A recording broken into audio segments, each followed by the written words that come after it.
Good morning, it's 8:24 a.m. on the 17th of July 2025, Thursday.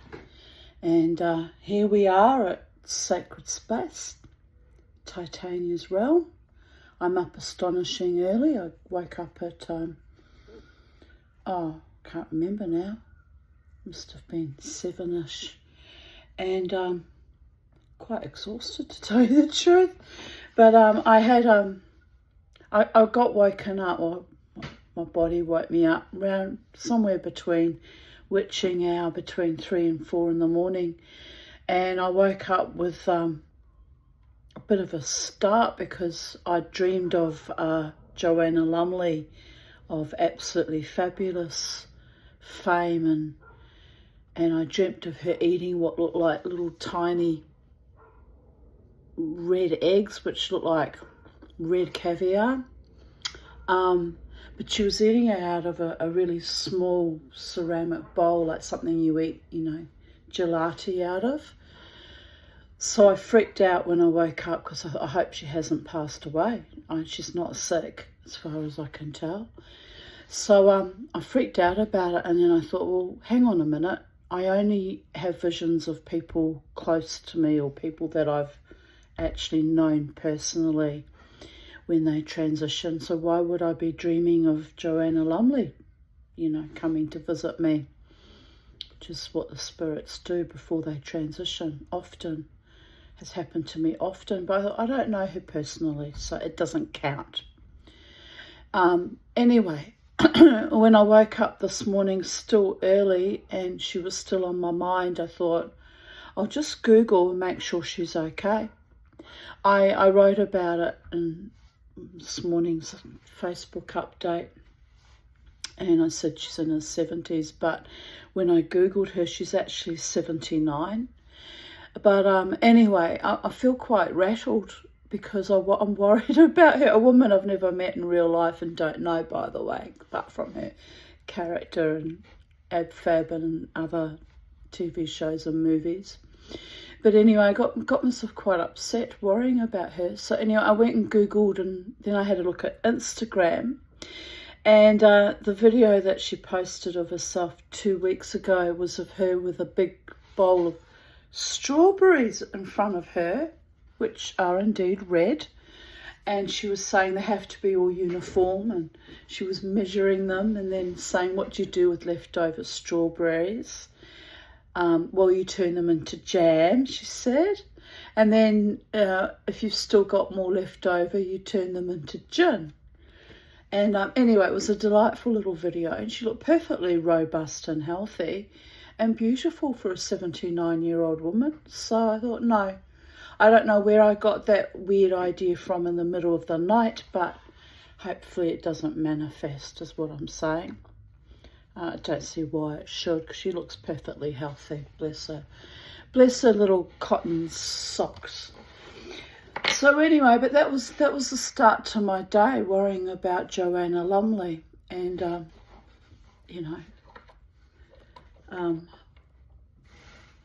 praying for her continued absolute fabulousness and health and vitality and vigour.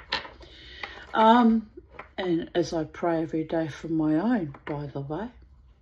So I've been out. The birds are unnaturally quiet this morning. I've been in here for an hour, and not much to say this morning, boys. I've got the heater on, and they're still sitting very, very quiet, very quiet. And I was sitting here at the window observing the pale-headed rosellas, and I'm melting again, and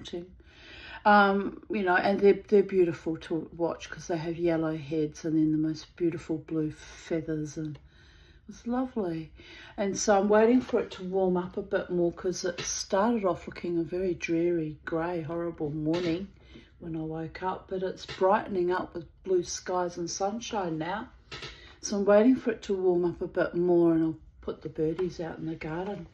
You like it when you're out in the garden, don't you, boys? Yes, Mama T, we like that. But it's too cold at the moment. I've been out, I've washed my CPAP mask and hose, and because you've got to, wash it once a week.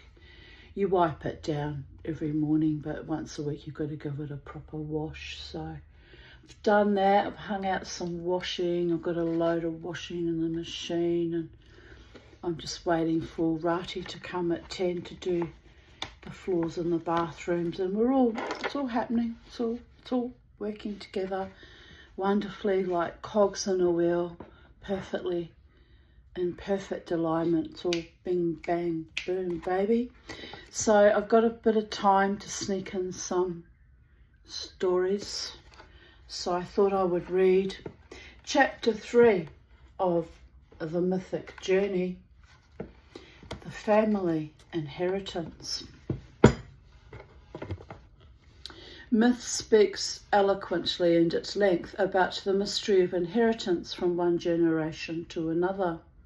Unlike today, when we view the matter of family inheritance almost exclusively from either the financial or the genetic point of view, myth presents us with a vivid picture of psychological inheritance, the passing down of unresolved conflicts and dilemmas which face each generation until a family member, sufficiently honest and courageous, usually the black sheep of the family, by the way, the scapegoat, ask me how I know, deals with the issue consciously and with integrity.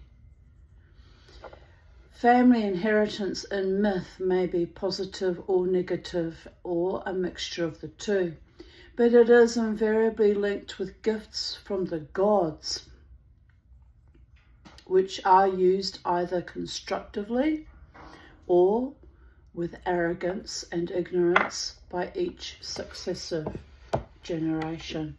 I'm not liking it. I'm still too far back in this space-time continue. I'll just set us up a bit more. That's better. All right, here we go. The children of the wind, intelligence without humility. This Greek tale is concerned with one of the great mysteries of the family.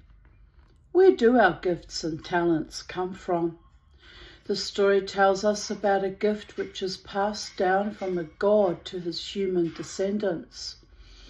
It implies that our talents are not ours, but are the property of the gods. I do believe in that, actually.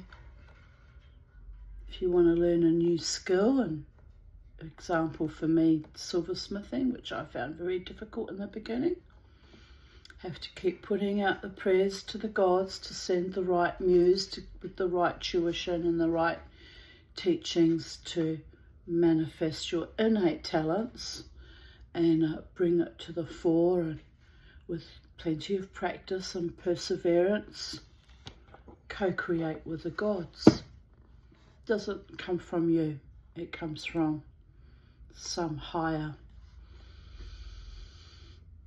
intelligence. You may have the seed of that ability or talent or gift inside you, but to bring it to full manifestation, hard work, perseverance, prayer, sometimes throwing epic tantrums when you keep failing, which you've seen on my YouTube channel with my jewellery.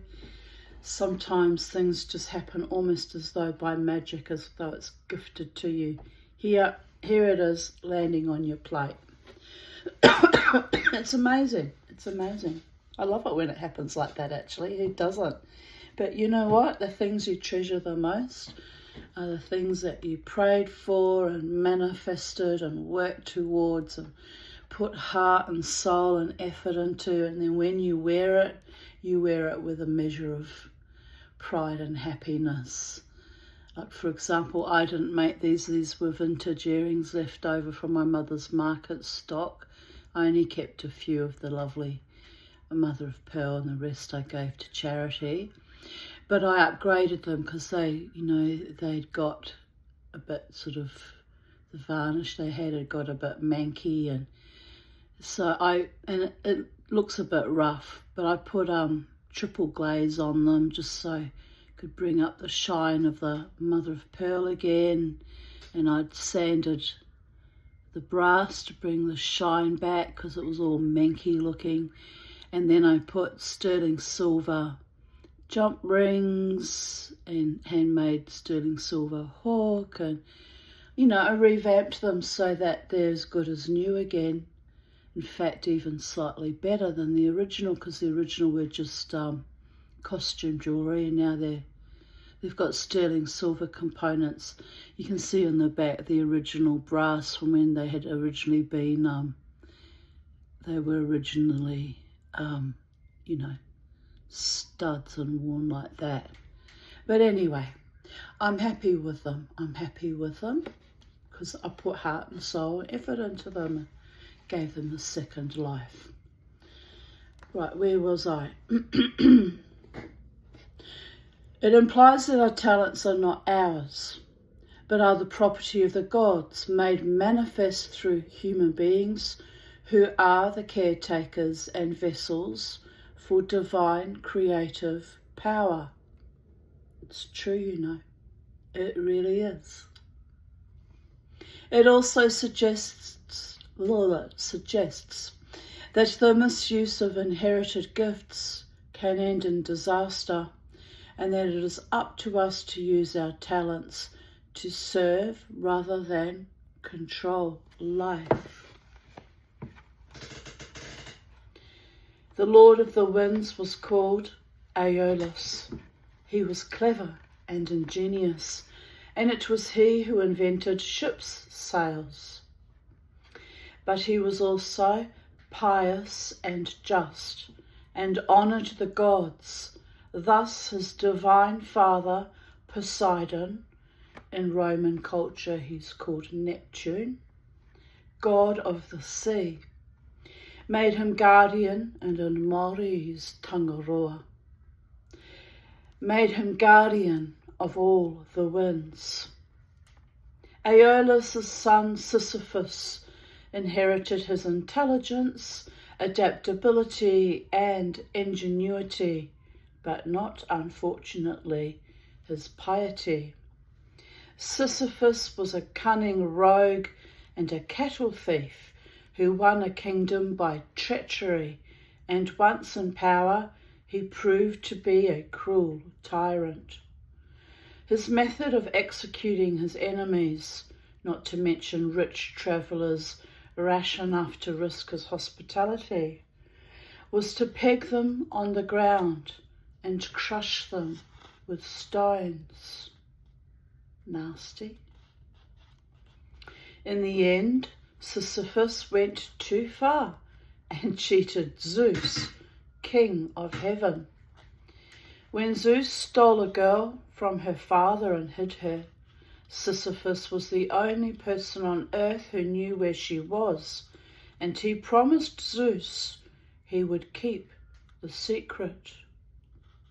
But in return for a bribe, he told the girl's father where to find the lovers. His reward from Zeus was death, but clever Sisyphus tricked the death god Hades, tied him up and locked him in a dungeon.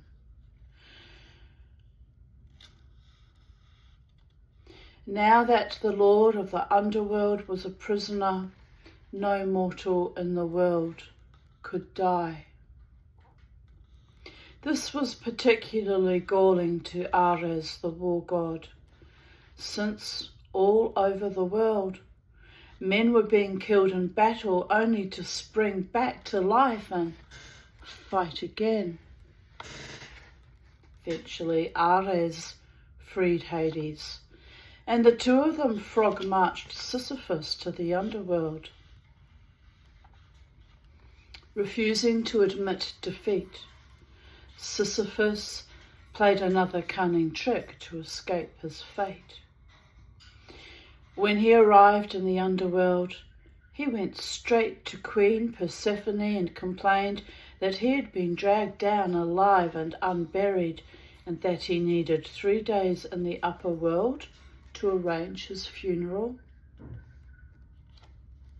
Suspecting nothing, Persephone agreed, and Sisyphus went back to the mortal world and continued his life exactly as before.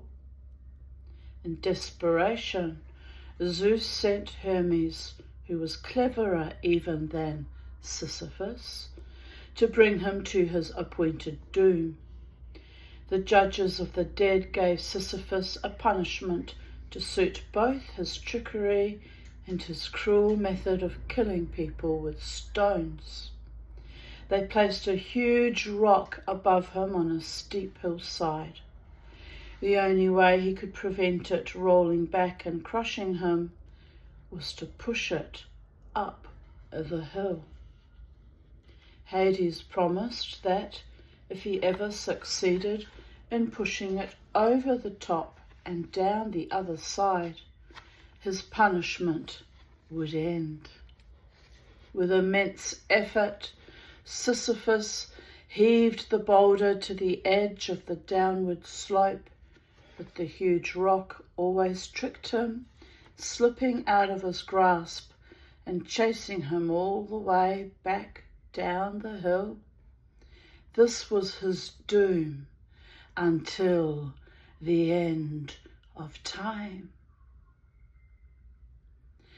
Back on earth, Sisyphus had left sons and grandsons, and all of them inherited the sparkling intelligence of the wind lord Aeolus. Ah, my neighbour's beautiful black cat's roaming around. Oh, he's beautiful, all shiny and sleek. It's probably after the birds, not my birds, but, the wild birds. It doesn't usually come up this side of my property, up Topaz Street, so it's a bit unusual. He's running home now because there's a schoolboy coming down, walking to school, and he's running away from the schoolboys. I hope they've been kind to him.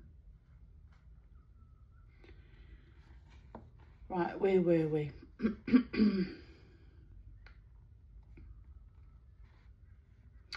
But they did not use the gift wisely. Sisyphus' son was called Glaucus. He was a clever horseman, but scorning the power of the goddess Aphrodite, he refused to let his mares breed.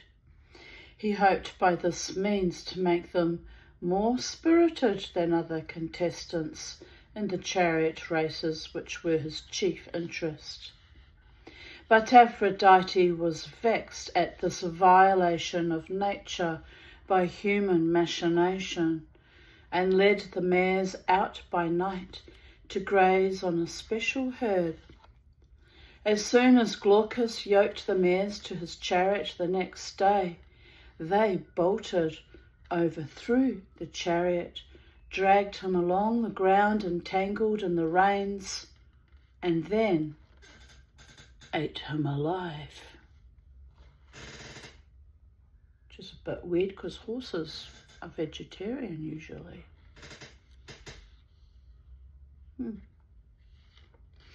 The son of Glaucus was called Bellerophon. This handsome young man had inherited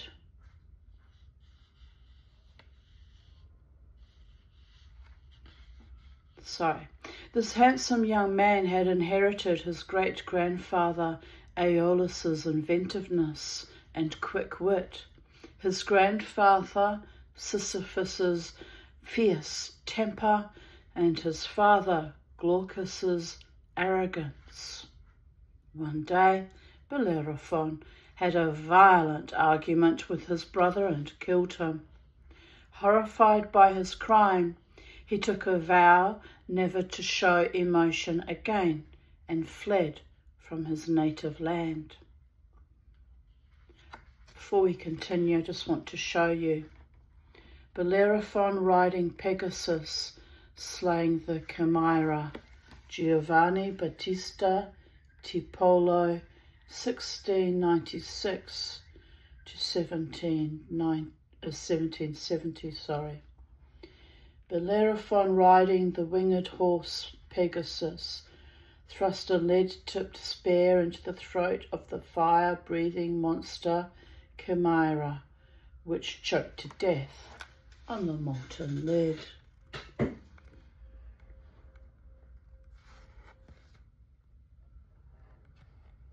Pegasus is one of my favourite mythological animals, along with the unicorn.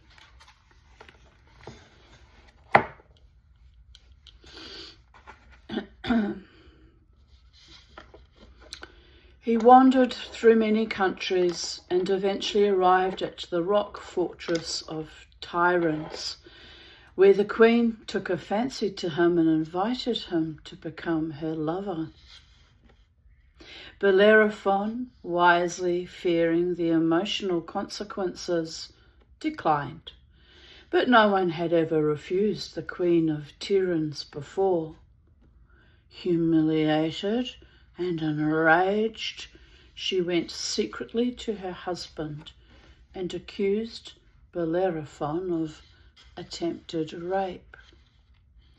The king was reluctant to punish Bellerophon and risk the Furies' vengeance by the direct murder of a suppliant. He therefore sent Bellerophon to the court of his wife's father, the king of Lycia, with a sealed letter which read, "Pray remove the bearer from this world. He has tried to violate my wife, your daughter." The king of Lycia duly sent the young hero on a series of deadly quests. For his first task, Bellerophon had to kill Chimera, a fire-breathing monster which lived on a nearby mountain, terrorizing the people and scorching the land. Bellerophon was intelligent enough to know that he needed help quickly. He consulted a seer who gave the hero a bow, a quiver of arrows, and a spear tipped with a large block of lead instead of a point. Then Bellerophon was instructed to go to a magical fountain where he would find the winged horse Pegasus drinking. Bellerophon must tame the horse, bridle him, and fly on his back to fight Chimera. All this Bellerophon duly did, destroying the fire-breathing monster by hurling the lead-tipped spear into its throat so that the lead melted, ran down into its lungs, and choked it. Returning to Lycia, he defeated the enemies the king sent against him by pelting them from the sky with stones. In the end, the king recognized a champion in Bellerophon and gave him his daughter and half his kingdom. Up until now, Bellerophon had used his inherited intelligence while curbing his arrogance and impetuousness.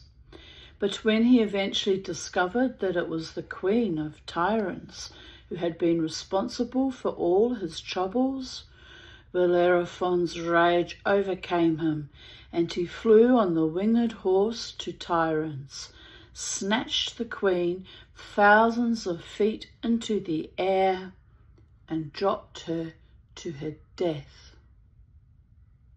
Then, full of his own hot-headedness,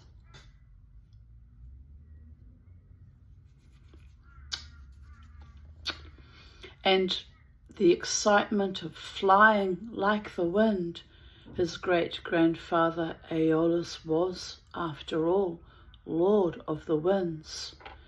he decided to soar still higher and visit the gods themselves. But mortals cannot enter Olympus unless a god invites them. Zeus sent a fly to sting Pegasus. The winged horse reared, and Bellerophon plunged to his death. Commentary. There has always been a debate about whether intelligence is something we inherit. All kinds of causes, from environment to education to cultural emphasis, are offered to explain why cleverness seems to run in families. However, whether or not intelligence is inherited, the maturity and morality which enable us to use it wisely are not genetic and remain in the hands of each individual, as well as in the hands of parents who teach their children to value that which is on the side of life.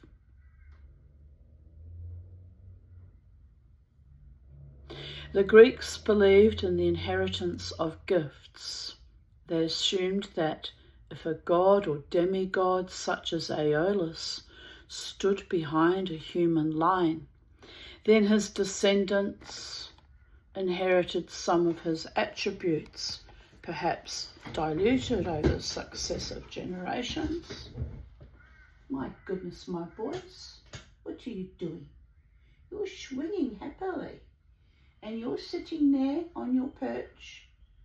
They're like silent witnesses to our stories, aren't they?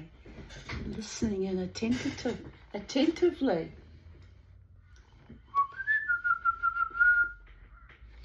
Perhaps diluted over successive generations, but nevertheless present in each family member. Intelligence in Greek myth is no less a talent than music, martial prowess, or the gift of prophecy. And if the mortals who inherit such talents are foolish enough to forget their mortal limits and offend the gods, then they, and they alone, not the gods, are responsible for their bad ends. Aeolus, part god and part wind spirit, is pious and honoured accordingly, but his son Sisyphus has neither conscience nor humility, and is subjected to a terrible eternal punishment. How do we give our children a framework of values within which they can develop their talents without succumbing to arrogance and delusions of grandeur? Too rigid a framework stifles talent. The absence of any framework leads to undeveloped potential or the abuse of innate gifts.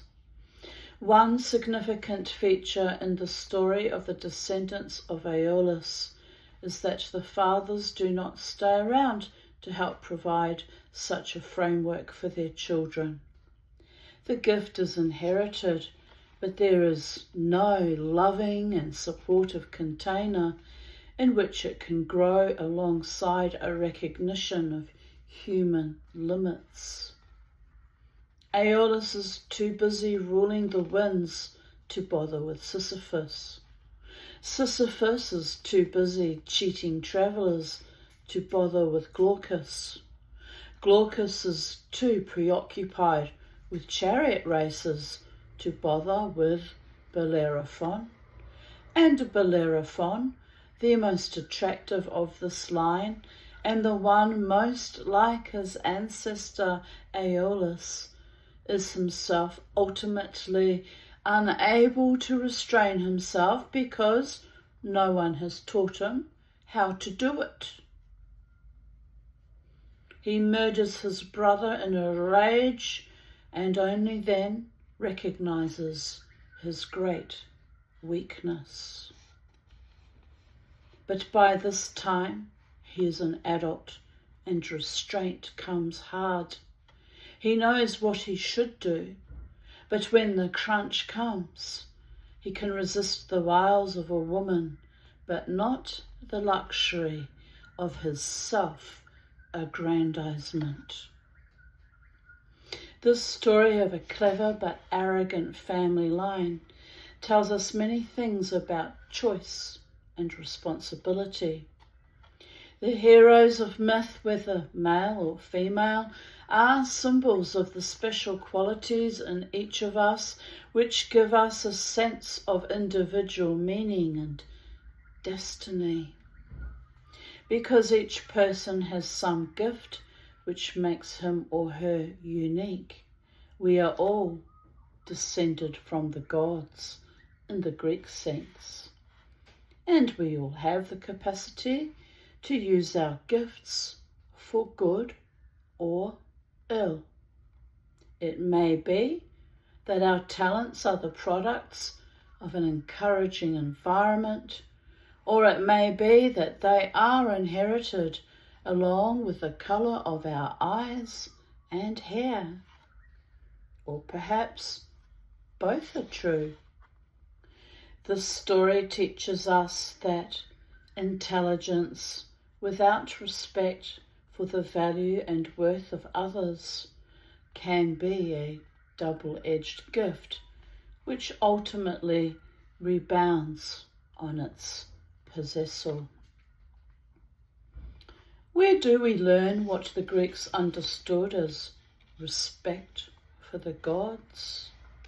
This does not require any specific religious framework, although every great religion offers a code of behaviour in accord with the will of God.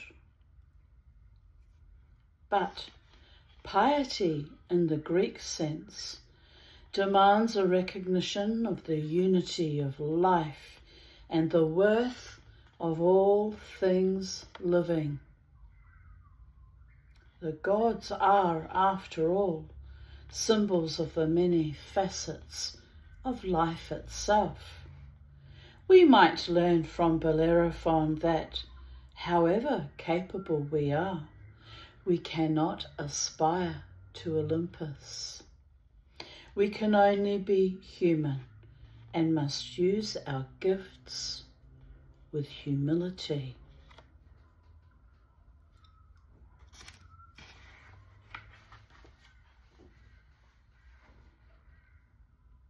Oedipus and the Sphinx, Jean-Auguste Dominique Ingres, 1780 to 1867. He lived a long life, 87 years.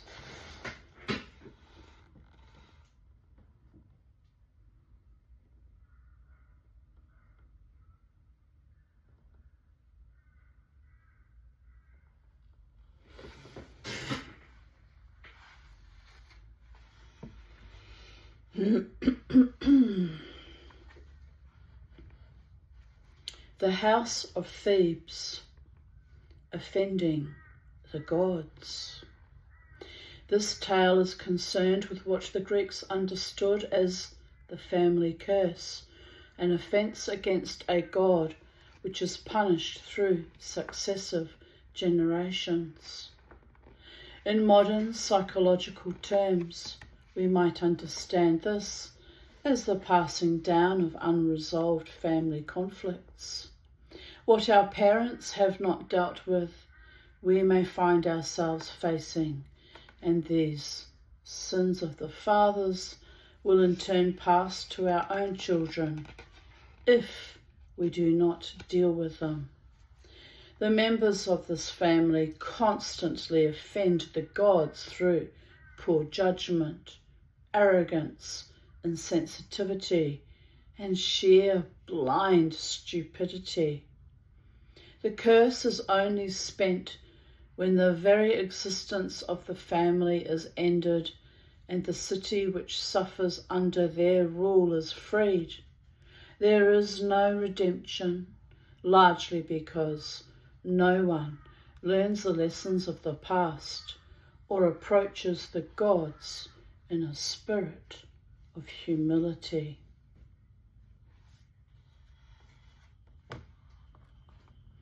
Laios was the king of Thebes. Grieved by his prolonged childlessness, he secretly consulted the Delphic oracle of the god Apollo. The oracle informed him that the seeming misfortune was in fact a blessing, because any child born to his wife Jocasta would become his murderer. The king therefore put Jocasta away, though without informing her of the reason. Furious, she made Laios drunk and coaxed him into her arms again as soon as night fell. When, 9 months later, Jocasta bore a son, Laios snatched the child from the nurse's arms, piercing his feet with a nail, and left him exposed on a mountain. This was the first sin of the house of Thebes against the gods, for Apollo and his sister Artemis, both protectors of children, took careful note of this vicious act. Through their agency, the child did not die on the mountain top. A Corinthian shepherd found him, named him Oedipus, which means swollen foot, because his feet were deformed by the nail wound, and brought him to Corinth. The king and queen of Corinth took in the boy and raised him as their own, for they were childless and longed for a son. Oedipus grew up thinking himself the heir to the throne of Corinth. But one day, taunted by a Corinthian youth because he did not in the least resemble his supposed parents, Oedipus travelled to Delphi to ask the oracle what future lay in store for him. The god Apollo warned Oedipus that he would murder his father and marry his mother. Horrified by this prophecy, Oedipus decided that he would not return to Corinth. He was determined to prove the god wrong. This was the second sin of the house of Thebes against the gods. For one does not challenge the will of Apollo with impunity, however cruel and incomprehensible that will might seem. In a narrow defile near Delphi, travelling on foot, Oedipus happened to meet the chariot of King Laios, whom he naturally did not recognize. Laios ordered the unknown young man to step off the road and make way for his betters. Oedipus became incensed and replied that he recognized no betters other than his parents and the gods, oblivious to the irony of his statement. Laios, in retaliation, drove the chariot wheel over Oedipus's foot, reopening an old wound. Transported by rage, Oedipus flung Laios on the ground, drove the horses over him, and left the corpse to lie unburied in the dirt, which is the ultimate insult to not bury your dead in Greek mythology and tradition. Meanwhile, Thebes was afflicted by a curse. Laius had, in fact, been on his way to Delphi himself to inquire how to rid the city of the dreaded Sphinx. This monster had been sent by the goddess Hera to punish Thebes for Laius's abduction and rape of a young boy. This was the third offence of the house of Thebes against the gods, for Hera was the protectress of the family.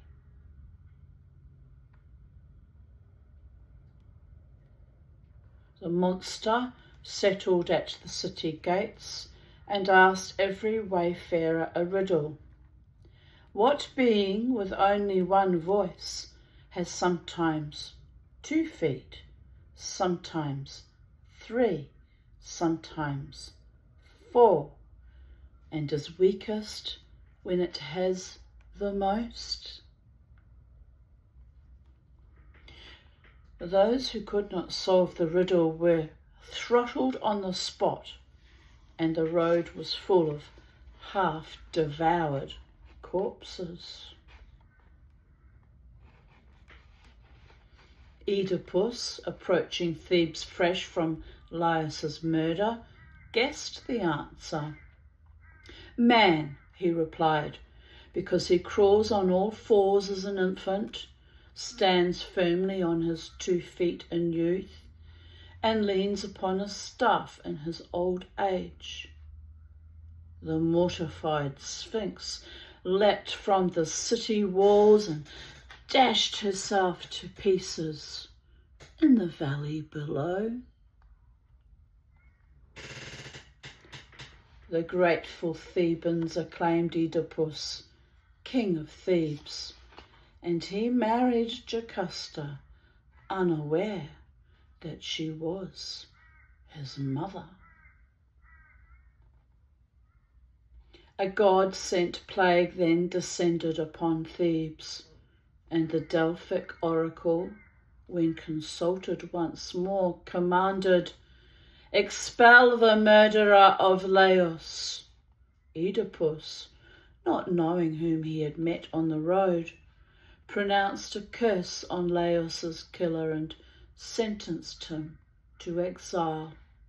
Thus he unknowingly cursed himself.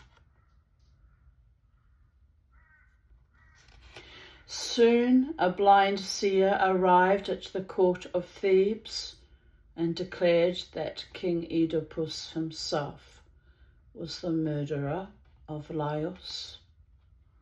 At first no one would believe him, but word finally came from the Queen of Corinth, confirming Oedipus's true origins. Jocasta hanged herself in grief and shame, and Oedipus blinded himself with a pin taken from her garments. Oedipus was then pursued by the Furies and was banished from Thebes, expelled by Jocasta's brother Creon. Before his banishment, he cursed his sons, who were also his brothers, Eteocles and Polynices. Thus, yet another curse was placed on the house of Thebes. After many years of wandering with his sister Antigone guiding him, Oedipus eventually came to Attica, where the Furies released him, and he died in peace at last, which is all anyone can ever hope for, people of Earth, to die in peace at last.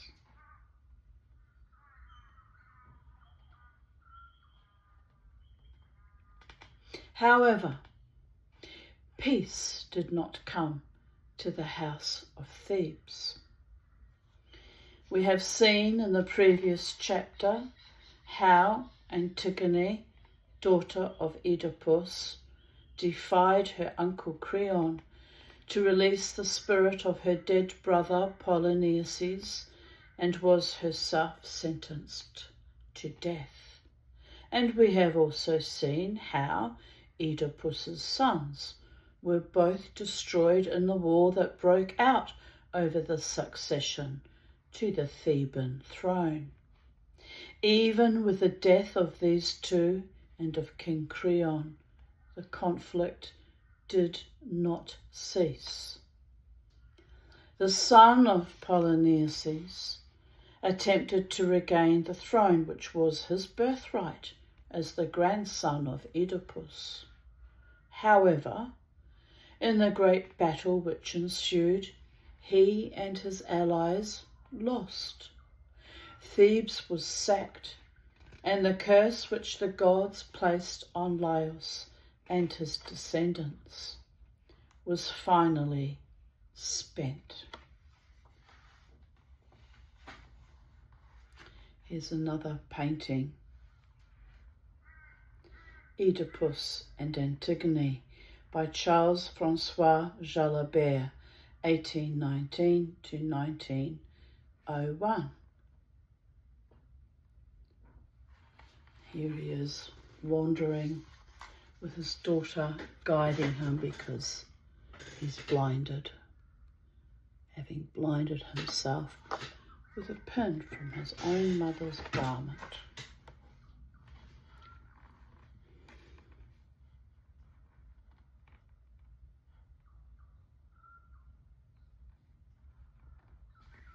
Commentary.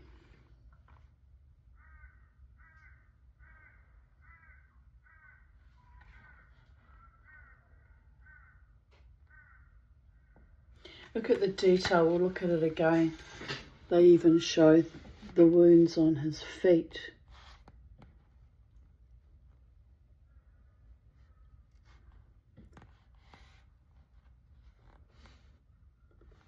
It's amazing, isn't it? I really love art, fine art, classical art. It's just, my daughter took me, or I went along with her to Goma a few years back. It would be 3 or 4 years back before the last estrangement. You have to roll your eyes, don't you? It's just awful. But anyway, we went to see, it was an exhibition, forget what it was called, but anyway, it was all the old masters, and you could get quite, you're not allowed to touch the paintings, obviously, because, you know, they'd be permanently damaged, but you can get quite close up to them. She said, "Come and look, Mummy," she said, "at the fine detail, even the brush strokes are so perfect, it looks almost photographic." And I think it was not Rubens, the other one, Rembrandt, so a painting by Rembrandt. And by the gods, the detail was just awe-inspiring. And you stand back, you don't even sort of notice it, it all just blends in. But when you get really close, you can see every tiny brush stroke, and just the detail was just beyond, breathtakingly magnificent. So I really enjoyed that day. I really did. Anyway, commentary. What might this tale mean on a psychological level? All families carry unresolved conflicts which pass from one generation to the next. And if one generation refuses to face and work through the conflict, it will be unconsciously imposed on the next generation. We are all individuals, but we also carry the perspectives, attitudes, and values of our parents as a legacy. If we remain unaware of our inherited psychological patterns, they will exert a powerful influence on how we treat our own children, or indeed how our adult children treat their mothers and fathers. the gift that keeps giving. Gift in German means poison.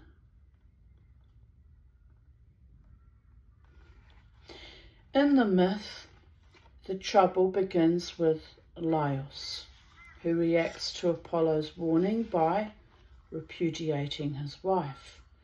This is not an offence against the gods, but Laios fails to communicate the truth to Jocasta, thereby setting up his own destruction by humiliating her. Lack of communication between partners is a modern as well as an ancient omission. By denying his wife any understanding of why she has been put aside, Laios invokes his own fate. And while we may sympathise with his fear, his cold-hearted attempt to murder his son, and his abuse of an innocent young boy, are great offences against the gods.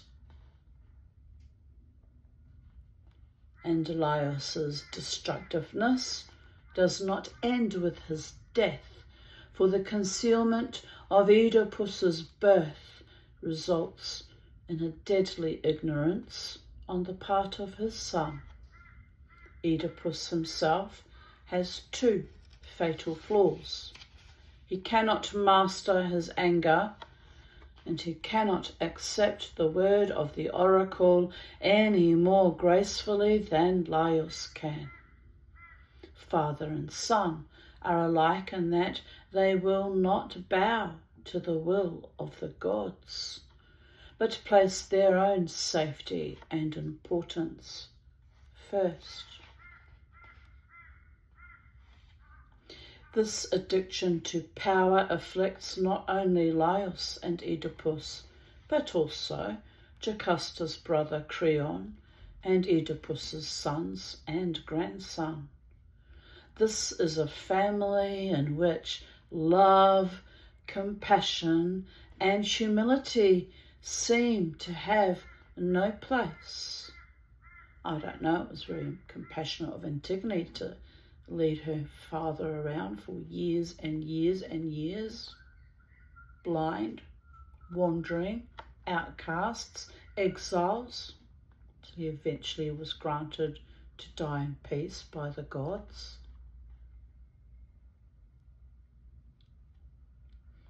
The bloody and violent nature of this tale should not deflect us from considering the ways in which we may make mistakes of a psychologically, if not materially, similar kind. How many husbands or wives fail to share with their partners the reasons for their actions and decisions? How many partners fail to seek the real reason why they are rejected and inflict vengeance instead? How much I'm trying not to laugh. It's not funny, but you know. How much deception occurs in every family, where secrets are kept hidden in the hope that we, as parents, will appear important and blameless in the eyes of our children. In the case of child sexual abuse and pedophilia, it's the ultimate cowardice and treachery of your own child, your own blood. Shameful and utterly disgraceful it is. And that curse gets handed down generation to generation until someone finally stands up and says, "You will not do this to me, the child," or, in my case, my niece, or, when I grew to womanhood, my own babies, ever, ever, ever. We are breaking that curse here and now. And instead of being protected and defended and going to the police and reporting the original perpetrator and getting some form of justice. What did my evil sister say to me? Half sister. Half. She only does things by halves. She's a lackluster coward. What did she say to me? Oh, you mustn't destroy my reputation as a solicitor. The scandal, if it should get out. I don't want anyone to know about my past. You betrayed me by speaking out. No one would have ever known our secret. I said to her, it was I who protected your daughter from the family predator. And I was still only a teenager at the time, was a heavy burden to threaten him that if he dared even sniff in the direction of my niece, that I would tell everyone. And somehow along the way, the veil of forgetfulness came over me, and again, until I was 20 and pregnant with my firstborn. Then the memories came flooding back to me. Apparently pregnancy hormones causes that. Harrowing it really was. I thought I was going crazy. So I finally spoke out. And that's what she said to me. So do you realise that I even protected my niece? And do you know how I was rewarded for that, by the way, people of Earth? Declared dead in 2012.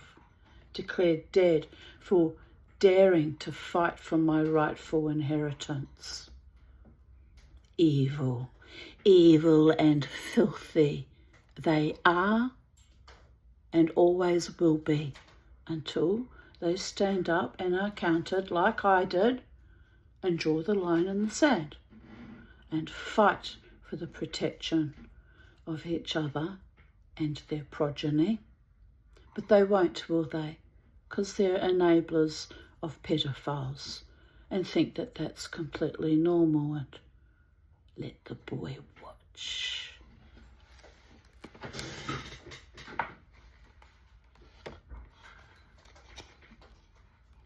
Well, Mama T doesn't align.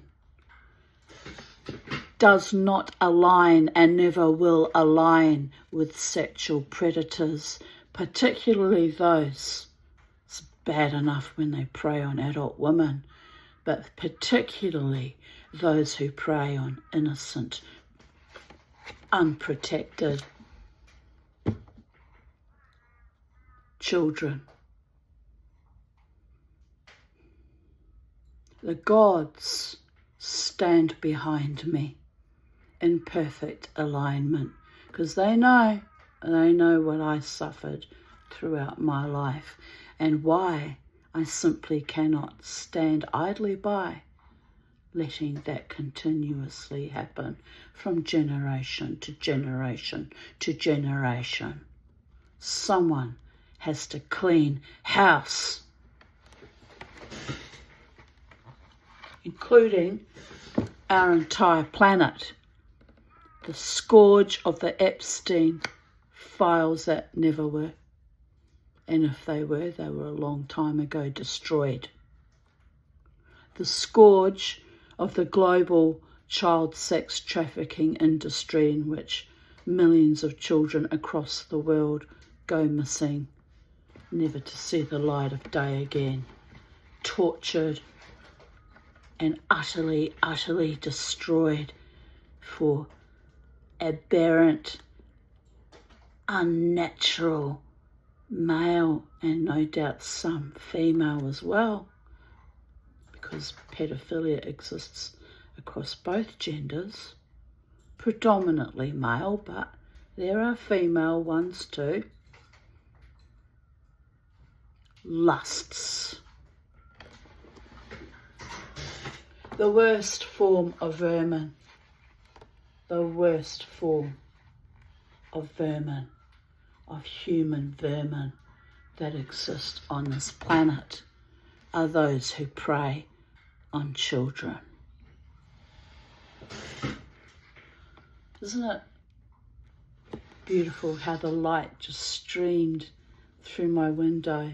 It's already fading almost out again, as if to say, yes, Tanya, yes, Mama T, we're enlightening you, lighting you up to stand in your own authority and integrity and truth and honour and courage. We stand with you.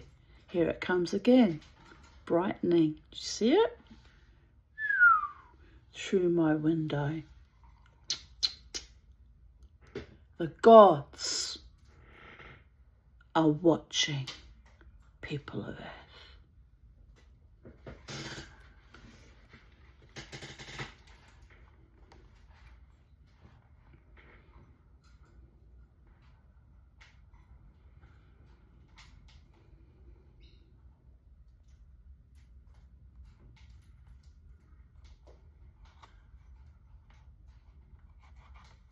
How many times does the eruption of anger and violent temper wreak havoc on the peace of a family?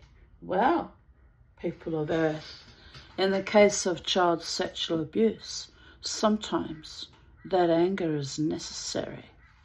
Flush the dirty bastards out. And how many times do envy and rivalry cause siblings to battle with each other and destroy all traces of a loving family bond? Envious of my truth speaking and my courage and my fight for what is mine by divine right. Envious they were, the bloodless, cowardly curs.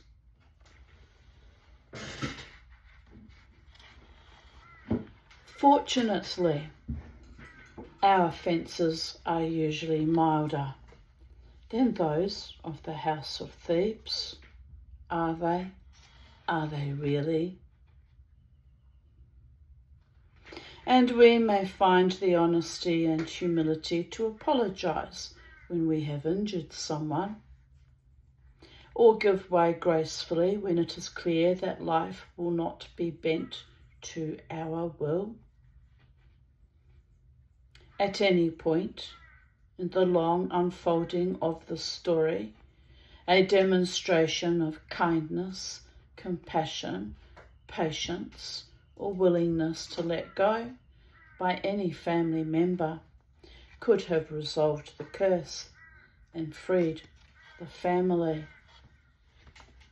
Would have been kind to stand beside me and fight beside me like a true sister. But no, the curse continues because of her weakness and arrogance. Her reputation as a solicitor. The bitch wasn't even a success as a solicitor, by the way. So arrogant she would order expensive furniture at the expense, on the expense account, and then wonder why she got the sack. Complete fucking greed and narcissism. And by the way, corruption. Because who was paying for that expensive legal furniture? But ultimately, the clients. Yuck.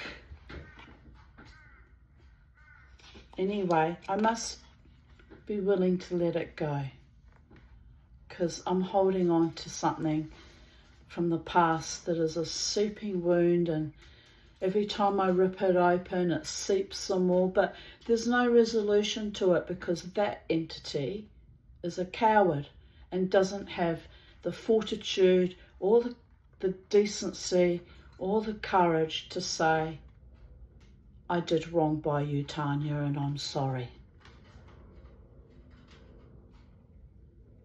It actually thinks it's in the right, allowing the predators to continue with their careers, Like the time she bragged to me that her friend, who was a school principal on the east coast of New Zealand, got caught with child pornography on his laptop. Actually served time, only about 5 years, which isn't enough in my opinion, but the New Zealand justice system, like every justice system across the globe, actually gives very light sentences to child sexual predators. What was her comment to me? I'm so upset that he didn't throw the laptop out on the lawn and deny any ownership of it. I'm so embarrassed he got caught. My reputation, my friend, the school principal, has been caught. He should never have been caught. He was stupid. They were only children in Asia. Only children in Asia. I said, have you gone quite mad? Oh, what, she said? The children in Thailand. I said, those are real children. Real little girls and real little boys. Just like you and I here in New Zealand and in Australia were real little girls. Their suffering is the same suffering that you and I went through, to even worse degrees, no doubt. Penetration was involved. Their damage is your damage. Their pain is your pain. Oh, don't be silly. They're far off in a distant country. It's nothing to do with us. They'll do anything because they're poor, she said. You don't understand what it means to be starving and poor, do you?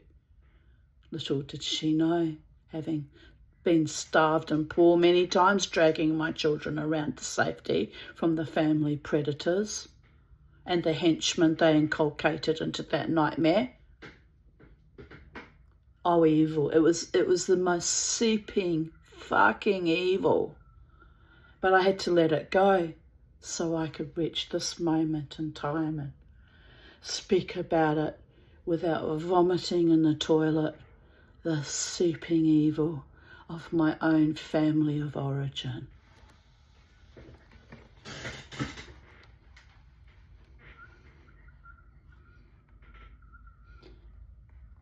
Fortunately, we read that part.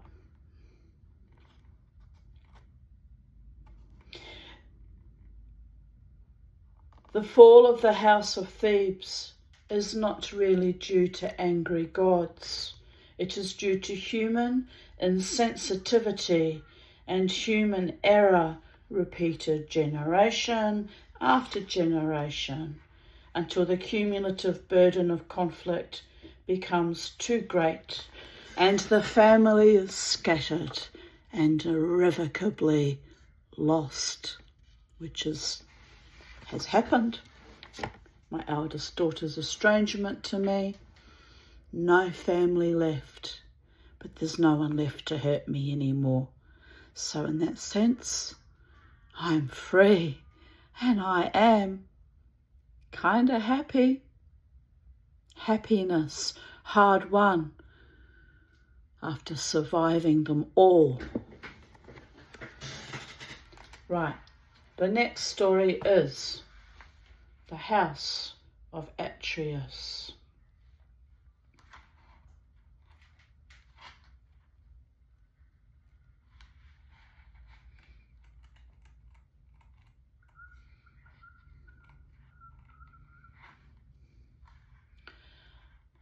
Sorry, I'm just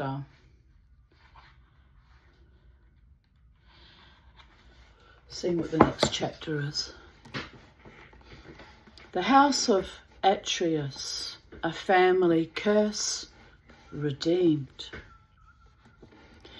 While most families are not inclined to eat their offspring or murder each other as readily as the characters in this Greek tale, negative behaviour passed down from grandparent to parent to child is a familiar curse.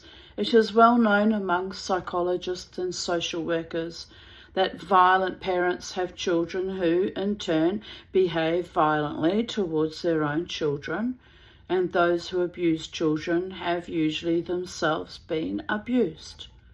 Ultimately, we must all deal with the unfinished psychological business left to us by our families.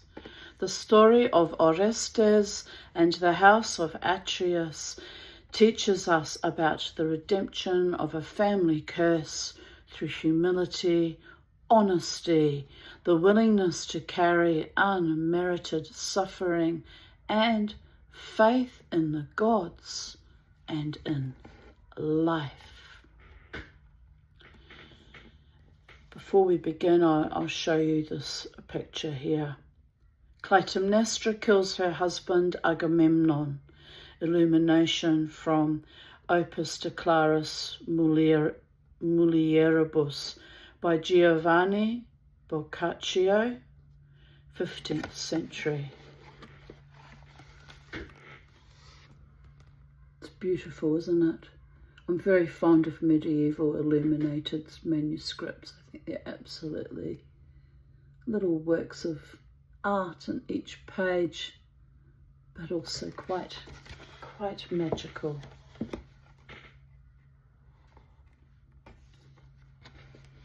Tantalus, king of Lydia, was on friendly terms with the gods, and in particular with Zeus, who admitted him to Olympian banquets of nectar and ambrosia.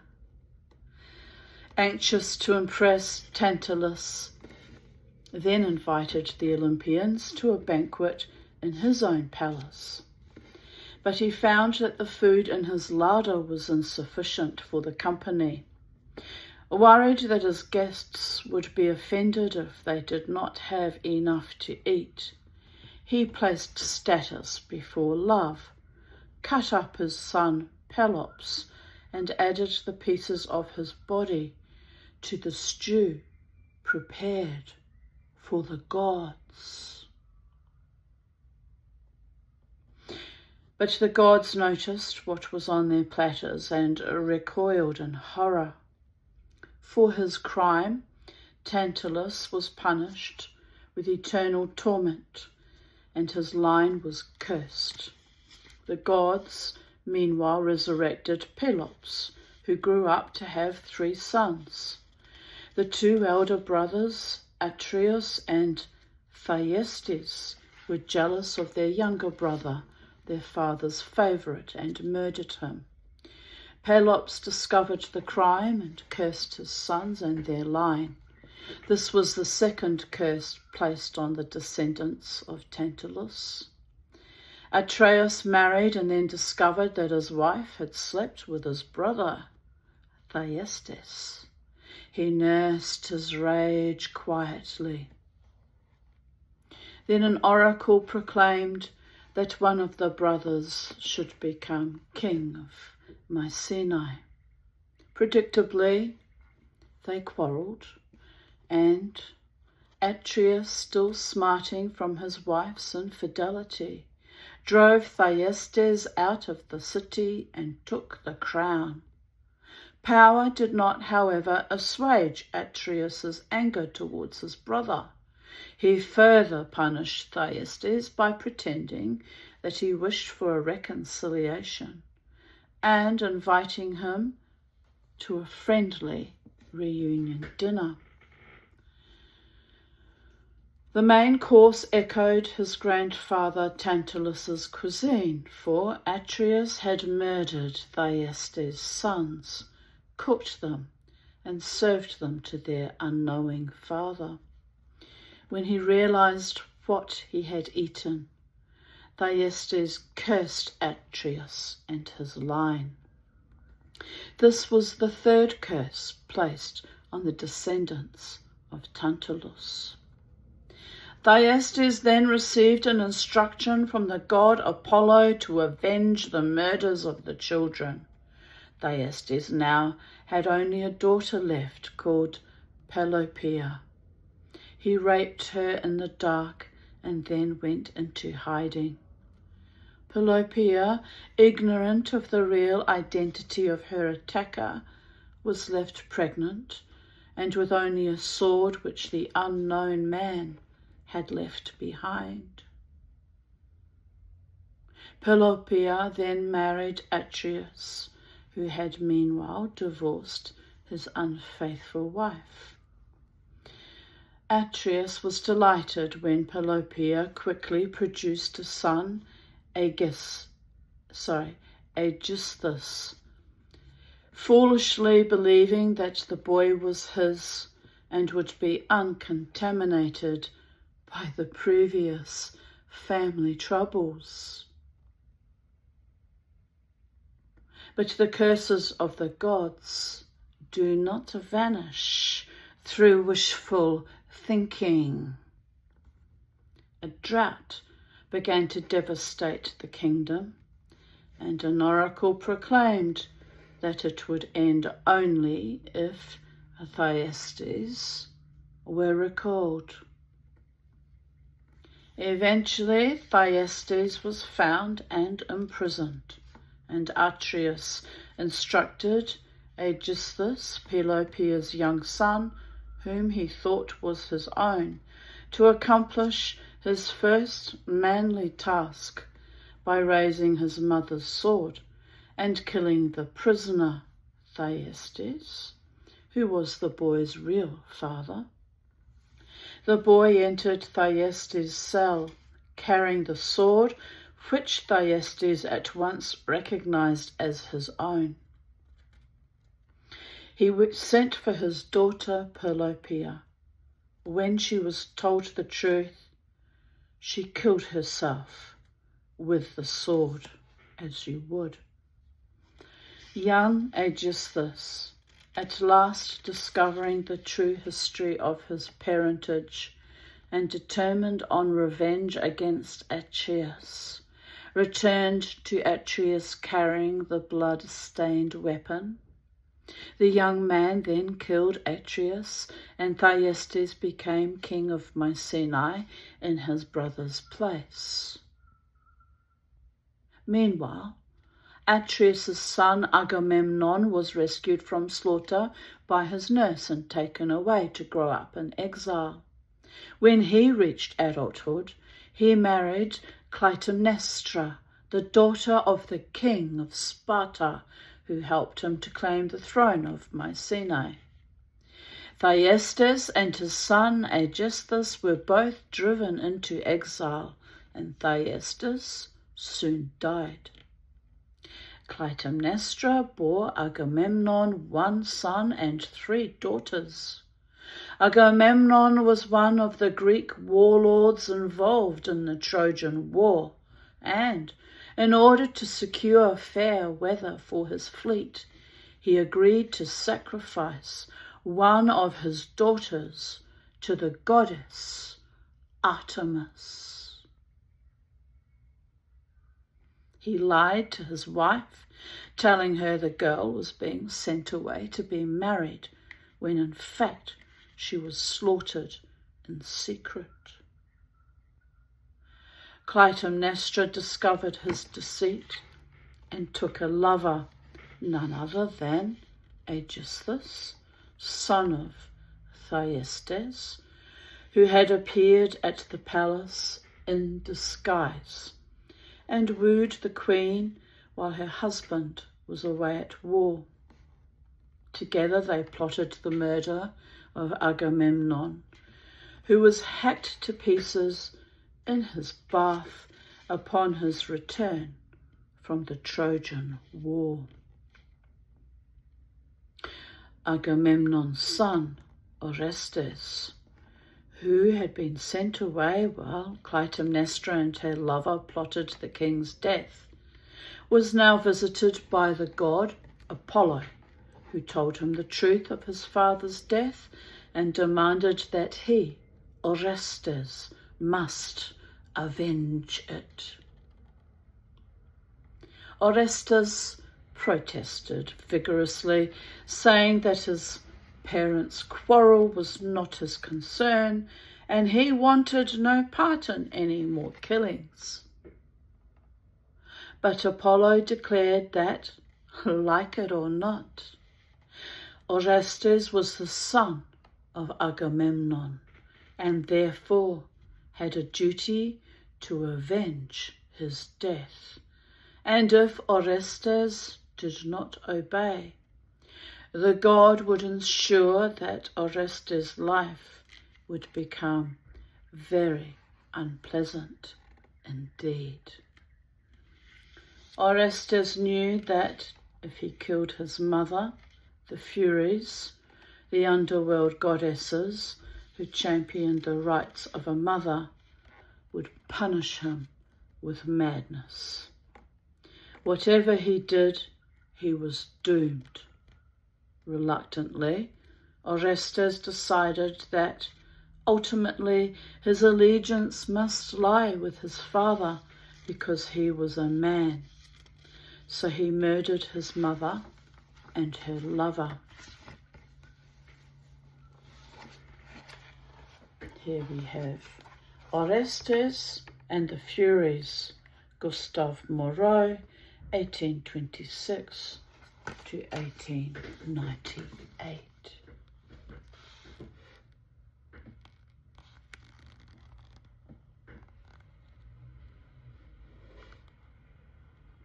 The detail is just amazing.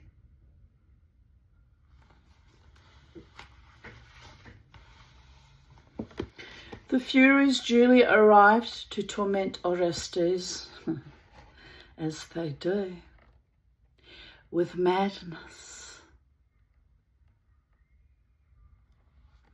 After a year of mental anguish and torture, he sought sanctuary at the altar of the goddess Athene in Athens, and she, in combination with the first human jury, judged him innocent and freed him from the curse of his line. Eventually he married, took the throne of Sparta, and founded a line free of the contamination of his family past. Commentary. In this dark and bloody tale, the savagery begins with Tantalus, who has no qualms about destroying his son in order to impress and trick the gods. We might think about those parents who place their own ambitions before the welfare and happiness of their children. Given such parenting, it is not surprising that Pelops is insensitive to his own children. We have seen in earlier tales how parental favoritism can provoke great anger and enmity between siblings. In this story, both Atreus and Thyestes were cursed by their father. If corrosive jealousy erupts between siblings, parents who are prepared to look deeply at the sources are in a position to help. Pelops only fans the flames. In everyday life, this is demonstrated by the parent who says to his or her child, "Because of your bad behaviour, I will cease to love and want you. I wish you ill fortune and hope you have a miserable life." Throughout the story runs the repeating theme of the willingness to brutalize one's children, either to satisfy emotional compulsions or for material gain. In modern families, this brutalization is sometimes literal. Violence and sexual abuse occur now, as in ancient Greece. But more often, the brutalization is subtle and can coexist with love and deep parental concern. When we fail to recognize the feelings and individuality of a child, but instead impose our own feelings, wishes and expectations at the expense of that child's identity, or in my sister's case, the children's nationality, condemning them to torture because they live thousands away from her precious, privileged, white New Zealand 1% Stuart world, obfuscating of roles and denial, gaslighting and victim blaming, shameful and putrescence. It's a curse she brought down upon her own head. She was given opportunities to redeem not just herself, but myself and our entire family line. I hear they're practicing Christians now, her progeny, quickly trying to cleanse themselves of the filth through Jesus. Ah, how quaint. It doesn't work that way. Child sexual abuse is endemic even in Christian families too. Just saying. Nothing will cleanse them. Nothing. Until they stand up and are counted and start fighting for the child protection, not just in our own line, but across the entire globe. And that goes for what's going on currently in America with the Epstein files as well. It will be the downfall of America if it is not dealt with appropriately. And we all know those that refuse to deal with it, don't we? Because they have children's honour and children's lives and children's body autonomy and even children's blood on their hands.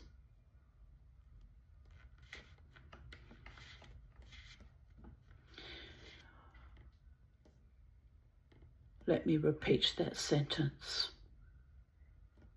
When we fail to recognise the feelings and individuality of a child, but instead impose our own feelings, wishes and expectations at the expense of that child's identity, then we are far closer to the house of Atreus than we might imagine.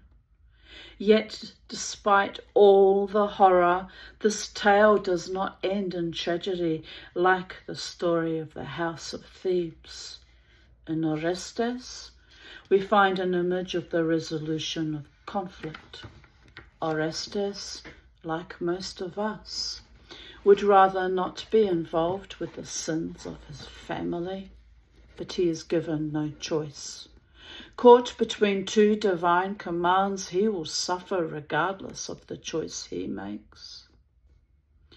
What might this mean for our own lives? My cleaning lady is here. I have to let her in just one moment.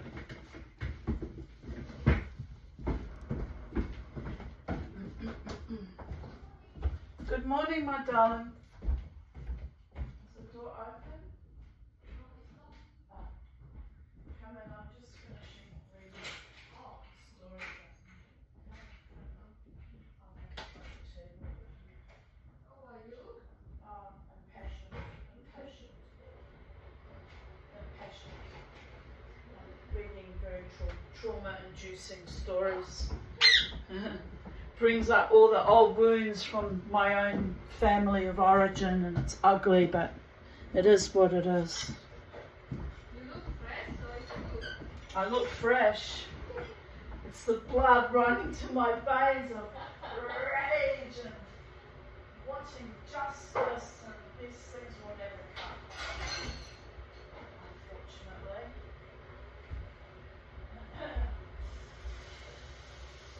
Yeah, I woke up very early this morning. Very early. I had a dream. Do you know the actress from Absolutely Fabulous? Did you ever watch that show? Haven't they? It's a British comedy from the 90s. Maybe not. No. Anyway, she's an English actor, and I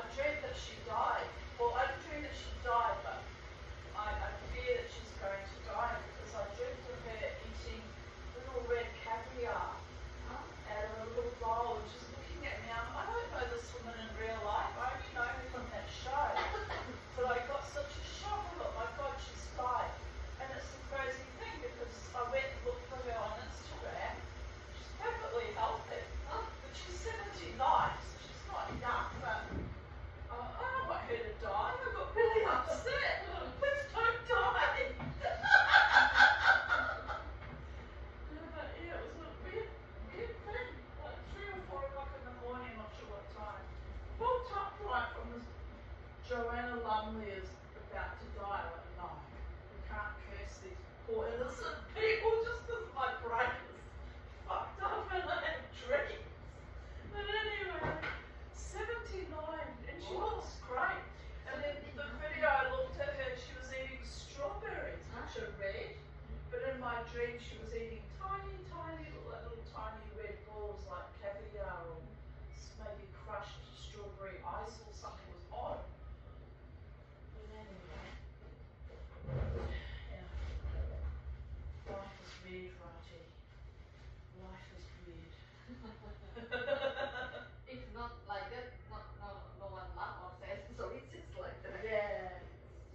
It's just the rainbow of life. So I'm reading a book about the Greek myths, which are very, traumatizing in a way because they're always murdering everyone. The Greeks. Jewish and tolerance would kill you. I'm like, oh, nothing changes really. You know.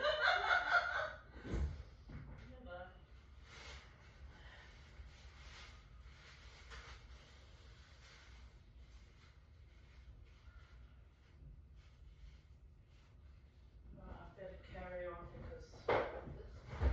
Okay. The birds still asleep. No, they're awake and they're so quiet. They're naturally quiet. They just sit there while I read. They listen and they're swinging. Where did you read? In their room? Yeah. Oh, I thought in there. And I'm in there. It's sweet, but they just read. Oh, now they talk. They'll be listening what you said and Yeah. then they want to copy later on. Rati's here. Rati's here. Are you ready? It's the first time they've tweeted all morning. Are you saying hello to Rati? Yes. You're saying hello to Rati, but you don't talk to Mama. Right, I'm back, people of Earth. No, she's noisy. I am noisy. I drive them mad. Yeah, I've been up since about 7ish or 8 o'clock. I can't even remember what time I got up. But anyway, I've been noisy in their room and they're just sitting here going, I wish you'd leave us alone. We were so quiet.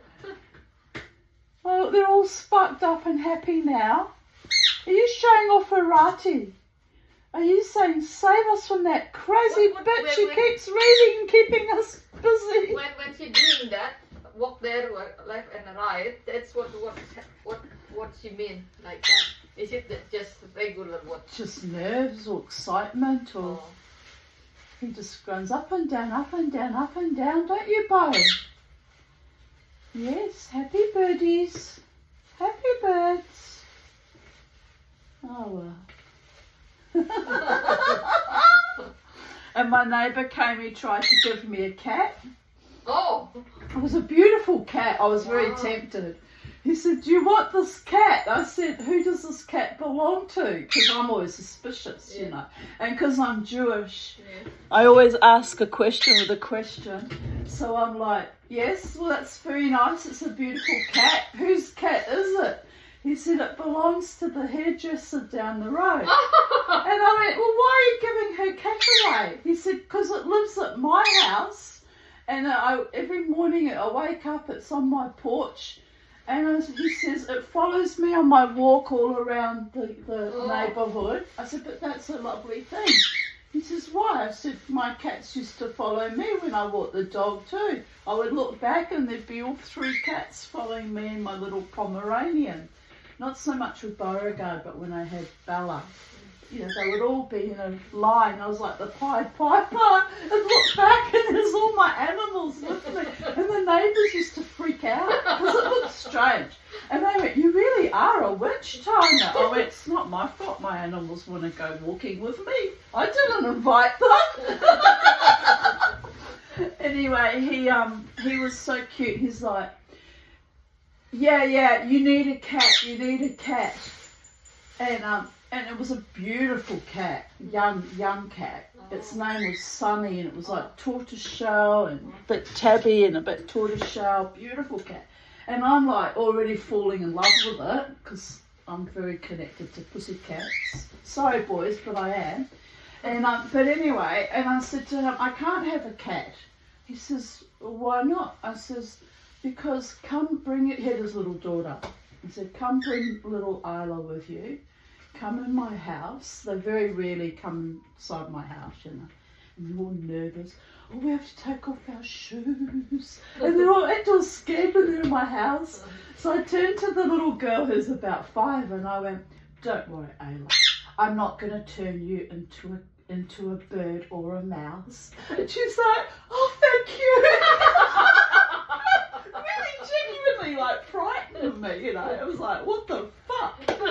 And it's cute because he's actually Viking. He's of Finnish descent. Both his parents were from Finland. And I went, I don't know why you're so scared of me. You're a real Viking, and I'm only a descendant of Vikings. And he's like, mine go way back in the line, and here you are, a real one from Finland. I'm so scared about being a Viking.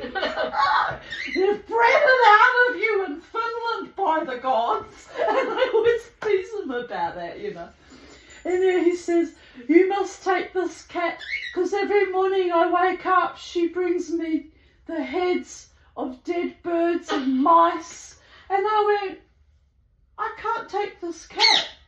He says, why not? I says, this cat is following you around the neighbourhood and giving you presents every day of her best kill. You're her daddy now.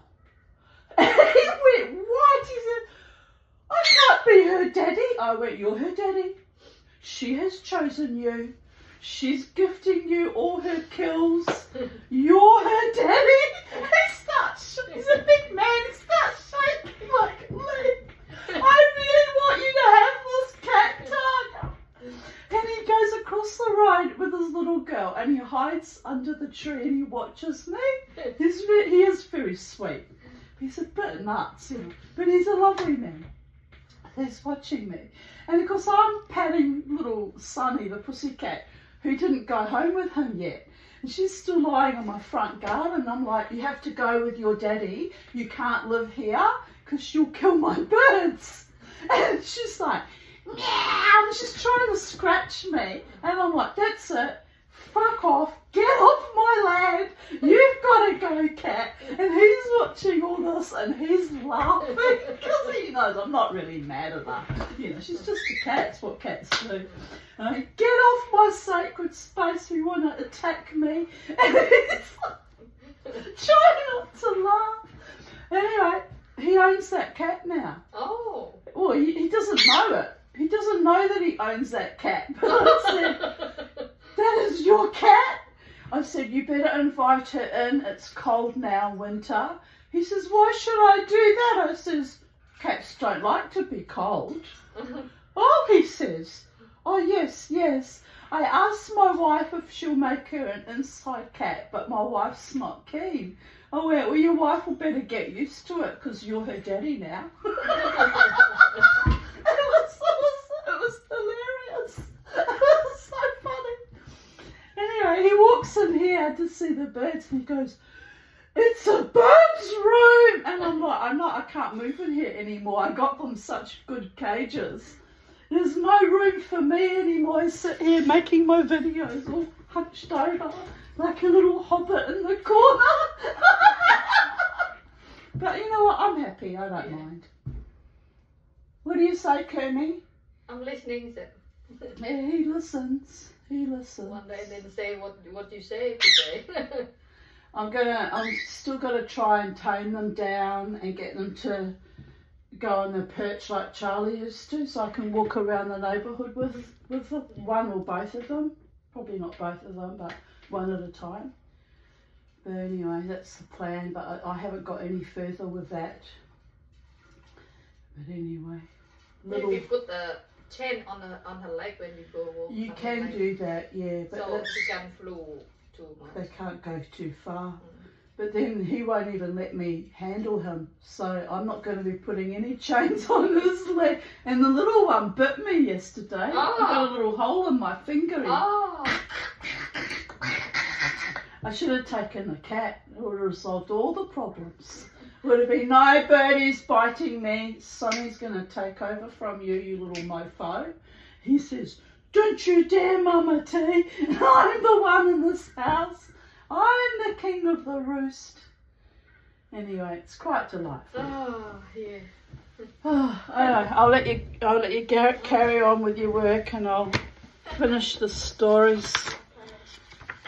Right, where were we up to, people of Earth? Yes, he eventually married and took the throne of Sparta and founded a line free of contamination of his family past. Commentary. In this dark and bloody tale, the savagery begins with Tantalus, who has no qualms about destroying his son in order to impress and trick the gods. Oh, no, I think we read all that. Sorry, let's just scan down. Yes, we read that whole paragraph. Mama T got a bit carried away and excited. Right, where are we now? We read about recognising the feelings and individuality of a child, and instead impose our own feelings and wishes on the identity, and then I went into a segue. Right, yes, we're cooking on gas, people of Earth. Sunny's not allowed to live at my house because she's a homicidal maniac, because she's a cat, and that's what cats do. But I was tempted. She's a beautiful cat. Yet despite all the horror, this tale does not end in tragedy like the story of the House of Thebes. In Orestes we find an image of the resolution of conflict. Orestes, like most of us, no, we read that.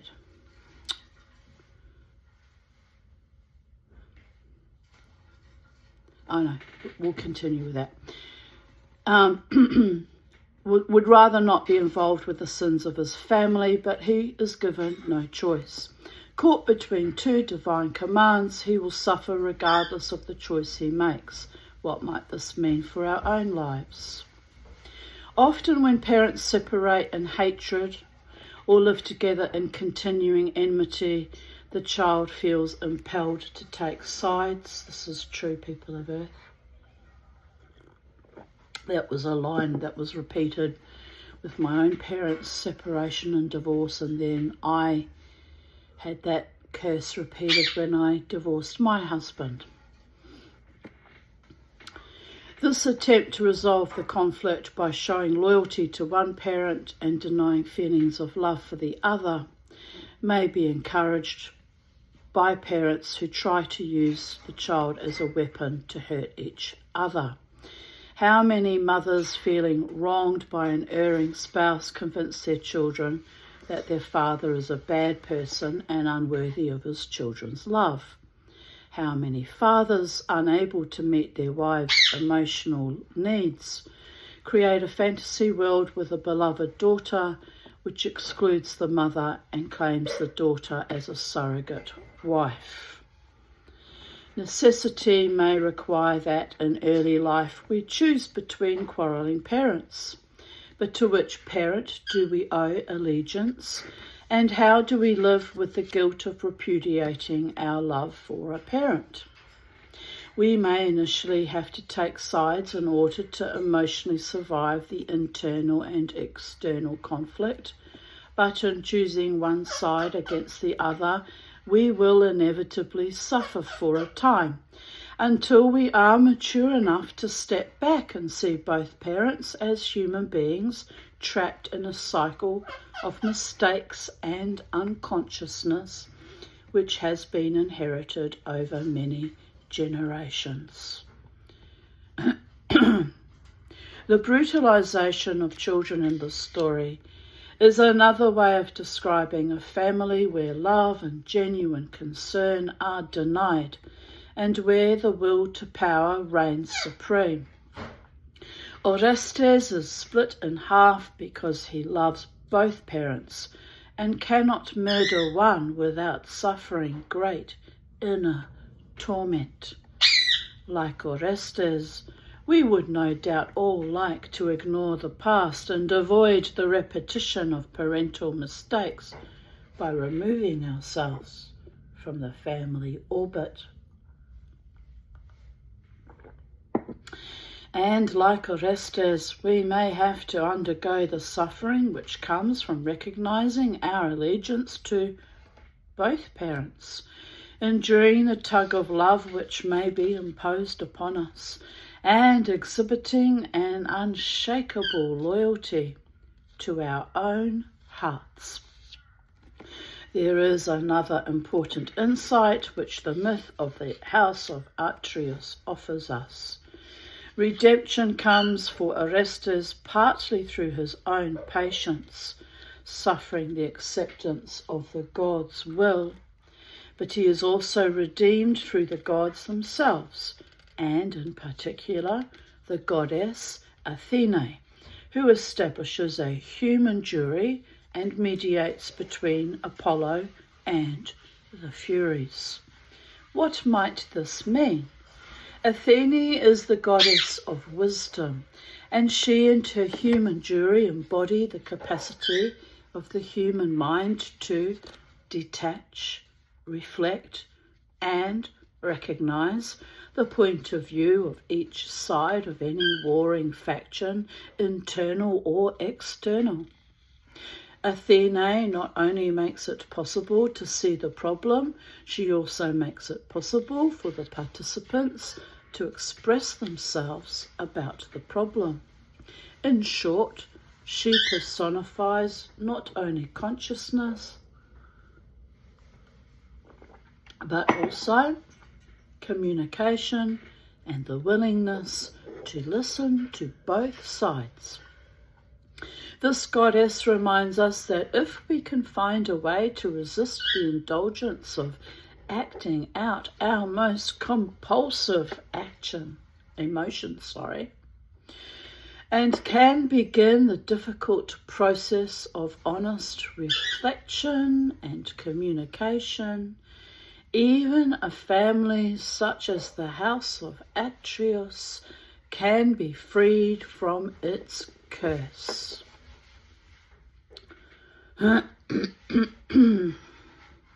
Well, that was the plan anyway.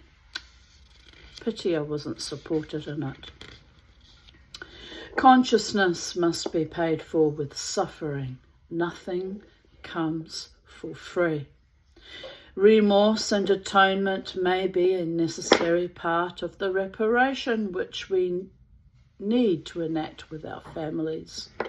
And we may also have to do penance for wrongs and mistakes committed long before we were born. Life is not always fair. There is certainly nothing fair in what happens to Orestes. But the process which he undergoes and its ultimate resolution teach us that every one of us has the potential to cleanse the sins of the past and emerge free to love and relate to our families with a whole heart. Let me just see how long that one goes for. Right, it's quite a long chapter. We're up to part 2, becoming an individual, but I'll continue with that tomorrow, people of Earth. And the sun is warming up and I'm feeling the heat through the window. So it's time to let the birdies sit outside in the sunshine. You want to go out in the garden, my beautiful boys? Yes? Want to go out in the sacred space garden? Little Bo and little Kermie? Yes, let's go. All right, so good morning from Sacred Space at Titania's Realm. And wherever you be, blessed be. Live free, live wild, live with honour and integrity. To thine own self be true. And don't worry about the ones that are incapable of loving you with honour and respect. We're all just dust mites in a whirling dervish somewhere in a God's dream. This too shall pass. for now, people of Earth.